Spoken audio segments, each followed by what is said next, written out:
আমার ভাই নকল আমি আপনার তোর কইতাম চাই আর আইজ গোয়ালপাড়া দুর্ঘটনা হবো খাইল আমরা করিমগঞ্জ হইব শিলচার হইব হুজাইত হইব হাইলাকান্দিত হইব আমরার লগে হইব এই সময় আমরা কোনটা করতাম পারতাম না এখন আমরা সময় সোশ্যাল মিডিয়াতে ওই জিনিসটা তুলিয়া ধরা হলে আমরা আশা গোয়ালপাড়ার জামে মসজিদ ভাঙ্গিবার সময় শেষবারের মতো আজান দিল একটি যুবকে আজান দিতে দিতে যুবক করে যে কান্না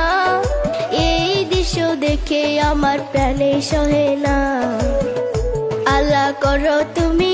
একটু গো দয়া মুসলমানের নাই কে সায়া গো করো তুমি একটু গো দয়া